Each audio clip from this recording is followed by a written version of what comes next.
Не би како што слушнавме и од овој претходен материјал, проширувањето не е на дневниот ред на овој НАТО самит. Секако предизвиците за НАТО се кризата во Украина, заканите од Исламската држава. Токму околу ова говорам во овие вести во живо со генералот во пензија Митре Арсовски. Господине Арсовски, добре дојдовте во вестите на Канал 5. Еве, дел од медиумите јавуваат дека токму НАТО самитот во Кардив започнал во знакот на напнатоста помеѓу Западот и Русија токму поради украинската криза. Што во овој контекст можеме да очекуваме од дводневното заседание на НАТО алијансата во Кардив, господине Арсовски? Па да ги поздравим прво гледачите на телевизија 5. Нема што да очекуваме денес во овој момент од таа седница на НАТО алијансата.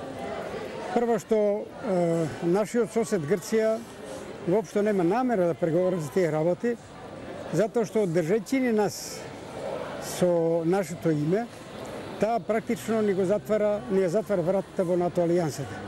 НАТО алијансата пак едноставно си ја слуша Грција, таа е како некое дете кое е галено од страна на НАТО алијансата, па и од Европската унија, така што сите незини барања таа ги исполнува. Тоа се гледа на сите седници, на сите преговори, разговори и така натаму.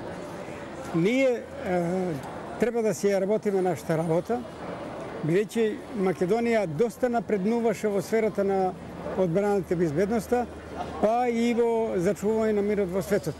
Тоа значи нашите вооружени сили даваат доста придонес во задржување на мирот. Друго што е многу битно, што Македонија троши доста финансиски средства од буџетот за одење во тие подрачја кај што се штити мирот, така што и таа загуба ни е голема. Би требало ние да бараме од НАТО алијансата веќе на следните нивни седници да не се бара прием. Ние сме веќе од НАТО прием нели ни рекоа на последната седница во Букурешт дека Македонија може да влезе кога сака и само тогаш кога ќе го реши името со Република Грција. Каната е отворена, останува проблемот со името. Господине Арсовски, ве прашувам, ќе успее ли НАТО да собере сили, да го среди она што е клучно за нив, случувањата на истокот од Европа и она што име како закана безбедноста во однос на Исламската држава? Во тој правец што можеме да очекуваме од овој самит во Кардив? Не би реком дали ќе може, ќе мора. Затоа што денес ризиците во светот се премногу големи за да си играме со некои работи кои се детски игри. Значи, Украина е доказ дека Европа не е се уште мирна. Да не зборувам за овие кои се појавија во Ирак.